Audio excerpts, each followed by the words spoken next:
This video is brought to you by Sporlan, quality, integrity, and tradition. We have a Sunday morning emergency service call on a walk-in freezer that is not working. It's, if I had to guess, it's about 50 degrees in here right now. So, coil's not running at all. This evaporator coil, the power supply comes from the roof. So the condensing unit basically controls everything via the defrost clock. So we're actually gonna start up there and see if we have power up there and then work our way back down here. All right, we got our condensing units right here. One of these is the freezer, one of them is the cooler. This one's actually labeled walk-in freezer. So we'll get in here, open it up, and start diagnosing. We got like a super early heat wave here in SoCal, so it's about 97 degrees, I think. And it's April 26th, so definitely got the umbrella out to kind of shade me from the sun a little bit. For that reason, I actually wear long sleeve shirts all year long, even in the summertime. I find that the long sleeve shirts actually keep the sun off my skin. Number one, I'm worried about skin cancer. But number two, it actually keeps you cooler, believe it or not. All right, electrical control section doesn't look too bad. Looks pretty typical, nothing crazy jumping out at me. We're gonna start by checking voltage. All right, let's turn the meter on. We're gonna check three-phase voltage coming in. Line 1 to line 2, 206. Line 1 to line 3, 204. Line 2 to line 3, 206. The unit has a schematic, but I understand the sequence of operations. So the next thing I'm gonna do is go ahead and test at my defrost clock. I'm gonna test from 1 to N. We have 208 volts, so my defrost clock has power. Now we're gonna test from N to 4. We have 208 volts, so my defrost clock is in refrigeration mode, sending power down to the thermostat and the liquid line solenoid valve. Next, we're gonna test power between N and 3 to confirm we're not in defrost. That was wrong. N to 3, we are not in defrost, so the defrost clock is working properly. So now, we need to see if we are off on low pressure. So we're gonna turn around, go to the other side and check the low pressure control. So what happens is when the defrost clock sends power downstairs, it sends it to the temperature controller or the thermostat. That opens up the solenoid valve and allows the refrigerant to come back up, and the compressor is turned on and off via the low pressure control. So we're gonna test the low pressure control now. All right, we are gonna test across the low pressure control, and we have nothing. So we have a closed circuit. So now we need to figure out what comes between the low pressure control. And I'll tell you right now, it's gonna be the high pressure control. The high pressure control is actually right here. And let's push it and see what happens. Look at that, we've got a bad condenser fan motor. We'll test voltage, but it's trying to run and it's locked up. The motors, there's no point in testing voltage. The bearings are locked up on the condenser fan motor. So we were off on high pressure. All right, my system has been running for about 10 minutes. I just wanted to kind of see what kind of pressures we were getting on the system. I look down at my tablet. We're running 366 PSI on the high side, 26 PSI on the low side. And it's just under 100 degrees ambient right now. So it's pretty hot today. It was actually hotter yesterday, so I can see why that condenser fan motor would cause this guy to overheat. This pressure control is there to protect the compressor from causing, you know, irreversible damage, basically. This pressure control should be set to kick out at 410 PSI, but I suspect that it probably is kicking out closer to about 380. These pressure controls have never been highly accurate, and they tend to kind of trip a little early. So that would explain it. So we need to definitely get that condenser fan motor replaced. And again, normally I'd say I'd check voltage, but there's really no point because I can feel that the bearings are locked up. The motor's overheating. It's not a PSC, so it doesn't have a capacitor. We can use some common sense here and just say that that motor's bad. It's hotter than crap. The bearings are locked up. Yeah, it's bad. All right, for giggles, I pulled the motor terminals off and I'm ohming them out, and we've got an open line. So the motor has an internal short. That's why it's not running. Another thing that I did was I went ahead and put my discharge line clamp on there just to show something. Look at my discharge line temp.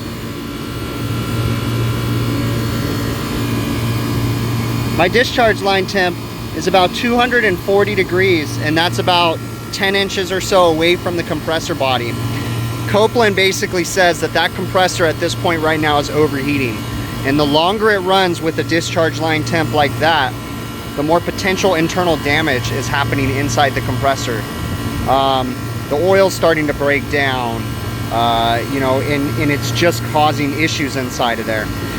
Typically, Copeland wants you to get your discharge line temperature 200-ish, no, you know, not too much higher than 200 degrees. There's a little bit of a range there, and you know, there's some things you're not going to be able to do, like on a really hot day. You know, I may not be able to control it too much better than that. But at the same time, another thing you have to understand, because we're under a heavy load, it's 100 degrees outside right now, and let's look at my suction line temp. I have a 63 degree suction line temperature right now. Remember, compressors are suction gas cooled. So if we have such a high suction line temp coming back, that's also hurting the compressor cooling. So it's not just the condenser fan motor. This thing is under a heavy load because my box temp is so high right now too. So I'm gonna get that condenser fan motor changed out, and then we're gonna watch this thing come down in temperature and check the vitals after that. All right, I'm about to start this guy up. I got the new condenser fan motor installed, and I want you to pay attention to the compressor's current draw and the discharge line temp when I start up this condenser fan motor. You'll also see the head pressure drop significantly.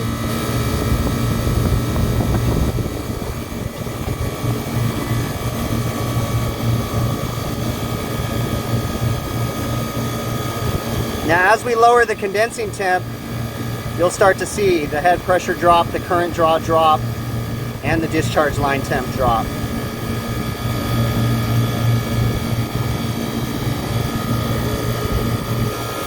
As you can see, we've had a pretty significant drop in power usage, or current draw, and condensing temp.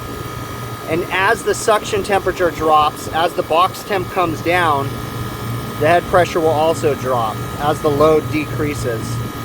All right, this guy is running. It's been running for about 15 minutes. The box temperature is dropping. I'm gonna go ahead and wrap it up on the roof.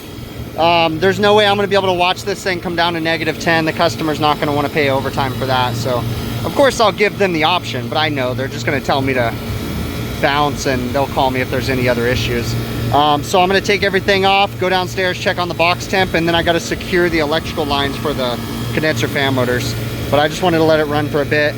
My discharge temp has dropped significantly. Like I said, Copeland one's at 200-ish. They say max 225. So we're right under that, but again, we're still under a heavy load. And it just, you know, when we get high ambience like we do in SoCal, it's 100 degree ambient right now. We can get 115 in the summer, sometimes 120. So your discharge temp's gonna rise significantly over that. So I mean, you can only do so much. But yeah, we're gonna let it run and tell them to keep an eye on it. It is 17 degrees inside the box now. It is gonna take a long time for it to come down in temperature. Like I told the customer, it's gonna take a couple hours, and in all reality, their ice cream, which is over here, won't be hard until tomorrow. It might be ruined too, depending on how liquefied it got. I think they might have gotten a delivery this morning because it still seems pretty firm. But yeah, they're coming down in temp, so we'll just tell them to keep an eye on it. All right, it doesn't always work out that way. That was a pretty easy one. Emergency service call on a Sunday, walk-in freezer not working, and it was, this was actually a month and a half, 2 months ago. It was a while ago. But anyways, it was our first real heat wave of the season, and yeah, we had, you know, high head pressure tripped. Found that the unit had a bad condenser fan motor. Went ahead and replaced the condenser fan motor and started the system up. I watched the system operate for a little while and went ahead and, just like I said in the video, let the customer know, hey, you know, I could stand here and watch the thing come down to temp, or you could just call me back if you have any other problems. And my customers are usually pretty good with that, and they're kind of thankful for the most part too that, you know, I'm willing to say, hey, just call me back if there's another issue. Now, I would charge them, you know, to for my time if I had to come back out. But I mean, they're still willing to do that because they'd rather not pay me, 2.5 hours of overtime to sit there and just watch the box come down to temp. Now, if there was something that I was concerned about, if, it had a refrigerant leak or, who knows, if there was something concerning, then of course I would take the time and watch the thing come down to temp. But just from my gut, I was pretty confident that all that was going to be wrong was that condenser fan motor. So went ahead and let it go. And like I said, it's been a couple months since then, no more problems. Customers happy. So yeah, that's pretty much it. I really, really appreciate you guys taking the time to watch these videos and watch all the way to the end. Do me a favor, if you haven't already, please consider subscribing to my channel. That really does help me out when I see those subscriber numbers pop up. If you guys are in the market for any tools, I keep saying this at the end of every video. I do have a partnership with TrueTech Tools. If you find that you like their prices, I have an offer code, big picture, one word. It'll save you 8% on your order. I get a small commission, so it's a way to help support the channel. And stay tuned. We'll be announcing some information about all this merch that I have back behind me, making that available soon too. All right. Other than that, we will catch you guys on the next one.